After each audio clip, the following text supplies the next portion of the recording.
Does outplaying it mean that it is fun?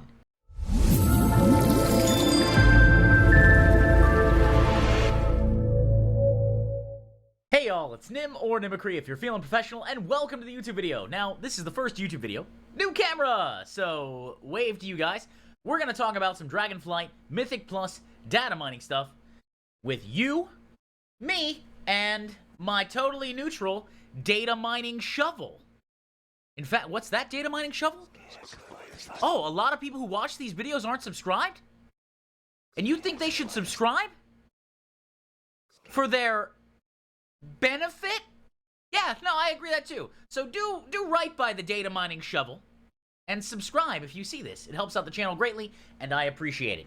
But without further ado, let's get started with the video. Data mining shovel aside, we're coming up on a new expansion in Dragonflight. I'm excited. I got to play a little bit of the beta. I enjoyed playing as a preservation Dracthyr. I don't know how well I'm gonna play it, and I also don't know what my main is yet, because Paladin is still...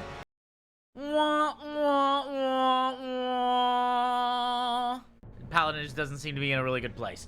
So I can't do that. Now, they might be like, oh, but Nim, they slap right now in beta. Yeah, but they haven't done numbers tuning yet. So, that being said, and even if they do, they're one patch away from being useless in this case. And I know Paladins aren't useless. I know you can play a good Paladin. I know it. I play a Paladin. That's what I like to do.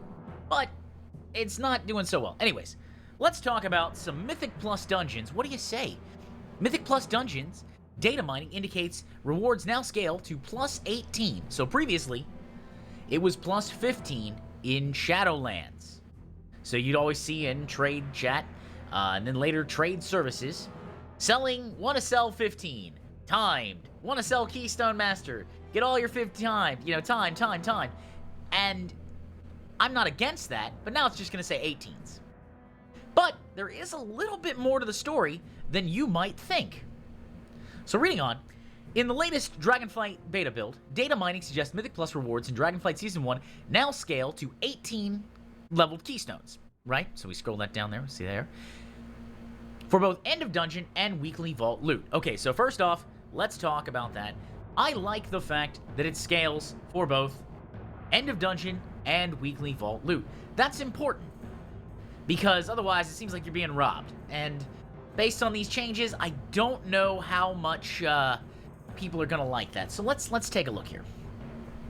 Here's the data mined Mythic Plus reward table in the current Dragonflight beta build. This is subject to change while on the Dragonflight beta still. I also want to add it's subject to change once it's live, because if a lot of players don't like it, if a lot of players stop playing, if there are many complaints, many concerns raised, also, please, for the love, never threaten the devs. I have to say that, because there are people who will be like, oh, I don't like this. Quick, the shovel! Remember, the data mining shovel is only used for two purposes. Data mining and the good of my channel. None of that involves threatening devs. So, keep that in mind. Now, here we have Keystone level 2, 3, 4, so on and so forth, as you guys can see. And the Great Vault reward starts at a plus 2. You get 382. End of dungeon chest is 376. All the way down to 18. The end of the Great Vault reward is 418. And the end of dungeon chest is 402. Now, those numbers are good to have. Like, we like having numbers. The question comes down to, now, what does that compare to against rating? Because obviously everybody's like, well, you know, we want the strongest gear possible. And I tend to think that every end game activity should at some point at the very top end give you equivalent amounts of power. It's one of the reasons why I liked the Creation Catalyst so much, and why I think the Creation Catalyst should be open week 1 in Dragonflight. Because, I'll be honest with you, how did I get my tier set? Catalyst. How did my friends get their tier set?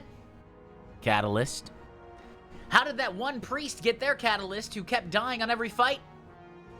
Raid drops. We know it. We hate it. RNG.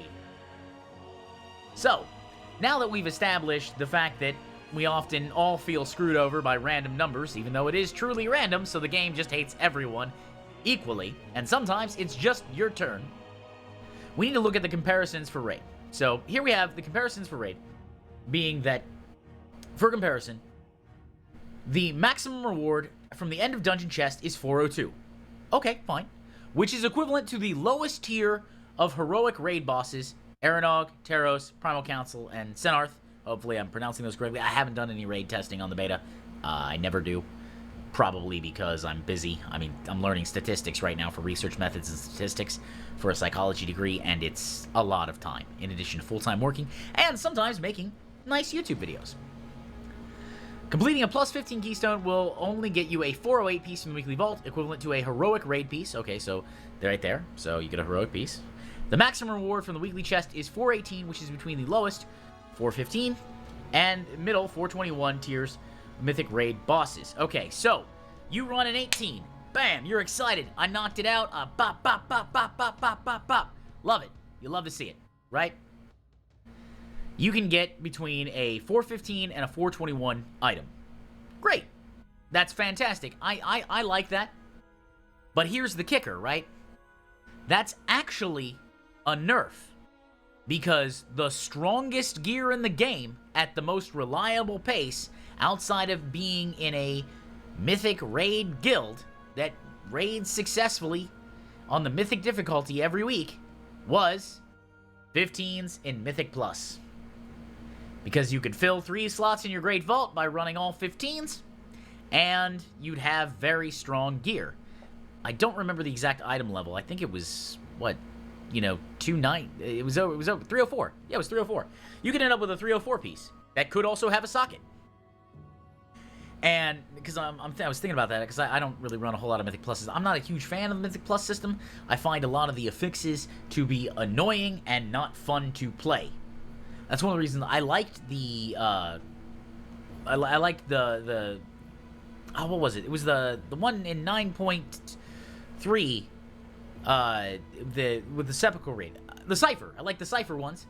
And I also like the Nazrazim hunting ones where you get a buff. I like those as seasonal fixes, and I tend to follow a belief of the only affixes that should exist in the Mythic Plus dungeon is Tyrannical and or Fortified. Maybe both if you're feeling spicy. And the seasonal. It should be, because you're already going to scale, and that's already going to make it harder. And eventually, you're going to hard cap. But storming, if you're a melee, man, forget it. Forget it. They're like, oh, okay, some places it's fine. Some places, like Sanguine Depths with storming. Yeah, okay. Sure. I run a melee-heavy group. But sure. I hate you.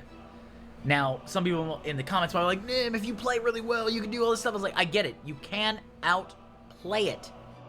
Does outplaying it mean that it is fun? Or are you just happy that you got through it, got your reward, got your IO or your rating, and you're done with that?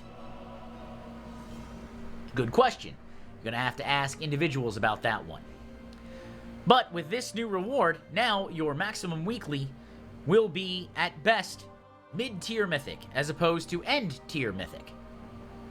That is a nerf. That is also showing a priority shifting from Mythic Plus dungeons as a reward system to raids. Now, the question I want to know is, are they going to buff the amount of loot that drops in raids? Because one of the reasons why people liked the Great Vault so much was because it gave you a measure of deterministic control over at least the amount of loot you have to choose from. Because you could get up to 9 slots, and then, let's say it was all bad, you could at least choose the currency options, and if you already had really good gear, you could socket stuff. Which, okay, fantastic. I like that. That way, at least there's less waste. Now, if I were to say something, right, I think this is an okay change. I feel bad for my Mythic Plus friends. I want them to be happy. They're going to be mad about this because it is a nerf. It is a hard nerf to the loot. Unless all your bis comes from mid-tier Mythic bosses, in which case, sure, okay. That's a weird balancing choice, but I'm here for your journey. Do you, Vault of the Incarnates? Do you? What I would like to see is I would like to see what Wrath of the Lich King Classic does. Badges, or Valor points, or widgets, or empty cans of Red Bull, or, I don't know, it doesn't matter. Data mining shovels, right? Data mining shovels. Whatever that is, whatever that's for. I would rather see all of that. Then you can buy the piece of gear that you want to get from the dungeon and then upgrade it. Or buy the piece of gear you want from the raid and then upgrade it. And what does that do? That makes every run that you can loot rewarding. And they don't have to all reward the same eye level or the same amount. You can give more currency to a Mythic Raider than an LFR Raider, sure. And I don't think anybody in the game is realistically going to say, oh, we should all have the same reward for doing the same content. No, but we want to eliminate as many artificial barriers to getting to the content as possible. And one of the biggest barriers, of course, as you guys know, is gear, right? It's gear. So here's a question, right? Let's say you have 2 players. They both have equal gear. One of them performs, let's say, 25% better on meters, right? And they have the same gear. They magically have the same gear. Which player is better? Well, obviously, you're going to be like, the one who has the same gear and is 25% more efficient. When gear is no longer a concern, the only concern is player skill. And then players get better. That's the secret behind all of the world first raiders. They get the best gear possible. They keep trying to push and push and push and push and push all the time. And every time they fight something, they try to do the best that they possibly can. They look at their performance, they look at their analytics, and they try to improve. So, my grand thesis is that gear should be easy to acquire so that you can tune fights for having it, so fights can be fun and difficult. Boom! There it is, folks. Now, of course, if you like this video, or you like what I did in particular, go on and hit subscribe and hit that notification bell to stay up to date with everything the channel does. Additionally, I stream on Twitch every Friday, Saturday, and Sunday at 6 p.m. Eastern Standard Time. I look forward to seeing you there, and that's at twitch.tv/Nimicry.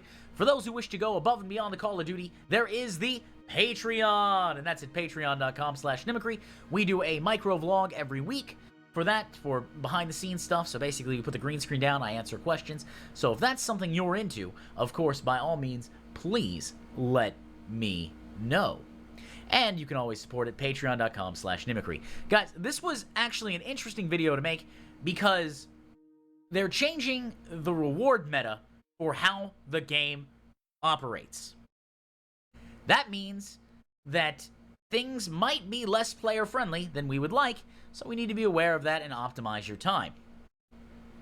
So tell me what you think down below, and of course, thanks for watching the video. If you made it this far, may the mount you're farming drop on the first kill. Bye!